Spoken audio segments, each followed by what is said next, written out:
तज्जयति परम ज्योति समम समस्तैरनंत पर्यायै दर्पण तले विशकला प्रतिफलति पदार्थ मालिका यत्र।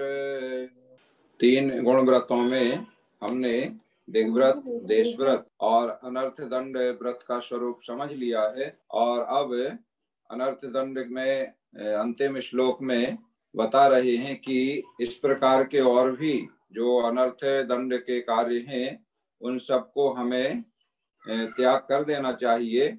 इससे हम अहिंसा में और आगे बढ़ते हैं। आचार्य श्री अमृतचंद्र जी स्वामी जी महाराज श्री पुरुषार्थ सिद्धि उपाय ग्रंथ में इस प्रकार वर्णन कर रहे हैं। श्लोक नंबर 147 दोहराएंगे। एवं विधमपरमपि ज्ञात्वा मुञ्चत्यनर्थदण्डं या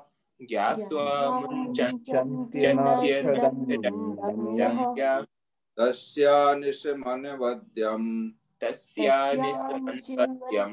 विजयमहिंसाव्रतं लभते।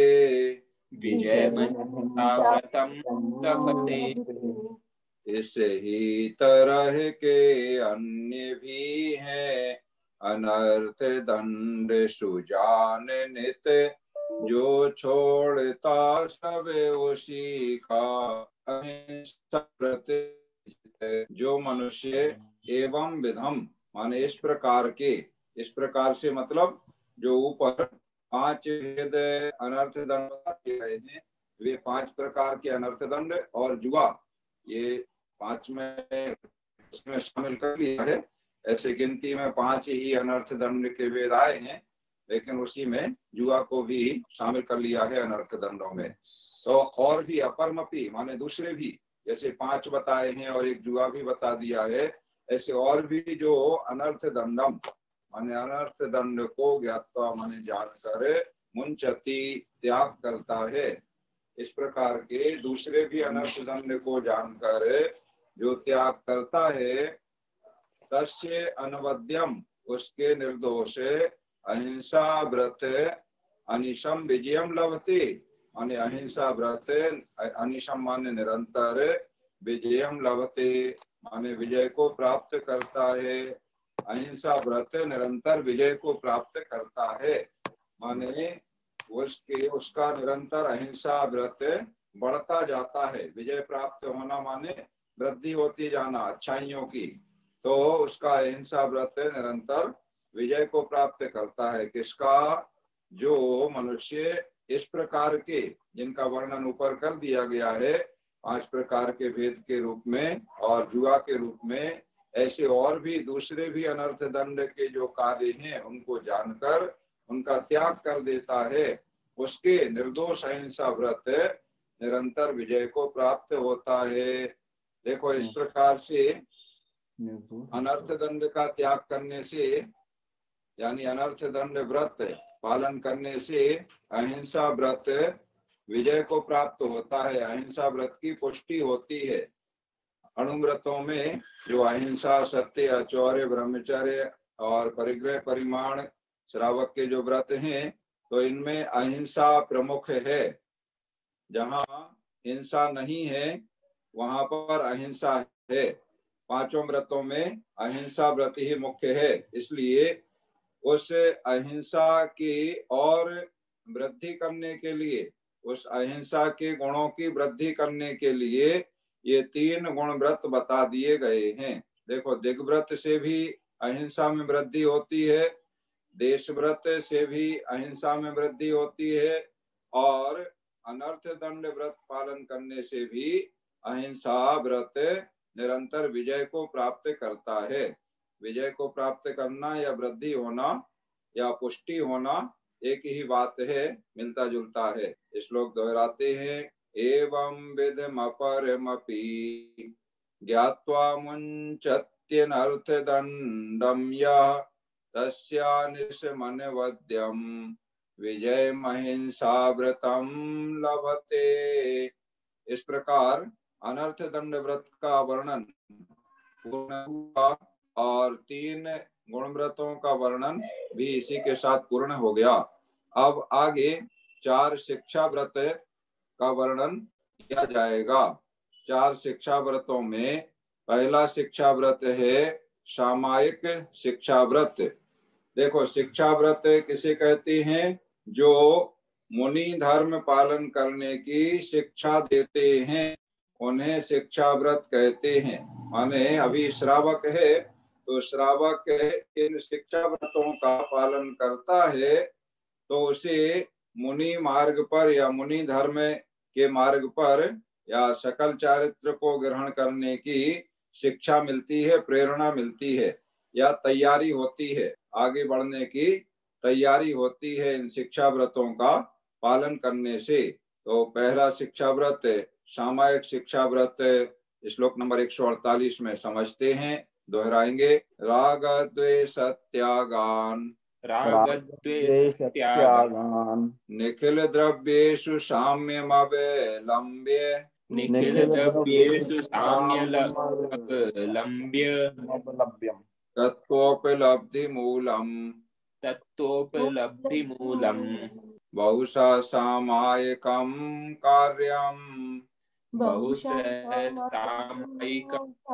कार्यं सविराग द्वेष निषेध पूर्वक सभी में समभाव धर तत्वोपलब्धि मूल हेतु सामायिक बहुबार कर।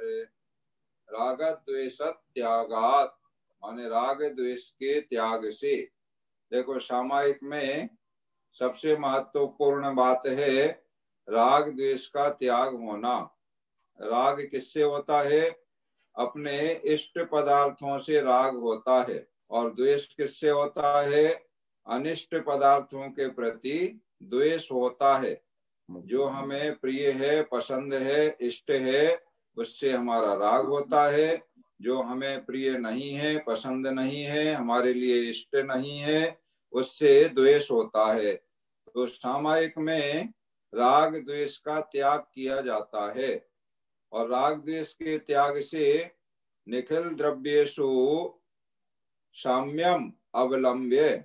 निखिल द्रव्य माने सभी पदार्थों में, चाहे इष्ट हो चाहे अनिष्ट हो, सभी पदार्थों में माने दोनों प्रकार के पदार्थों में, इष्ट अनिष्ट पदार्थों में साम्यम अवलंब्य माने साम्य भाव को अंगीकार करके इष्ट पदार्थों में राग नहीं करे, अनिष्ट पदार्थों में द्वेष नहीं करे। तो जब राग द्वेष नहीं करेगा तो इष्ट और अनिष्ट कैसा भी पदार्थ, कैसी भी व्यवस्था विधि उसके सामने आ जाए तो दोनों में साम्य भाव रहेगा। जब दोनों में साम्य भाव रहेगा तभी सामायिक होगी।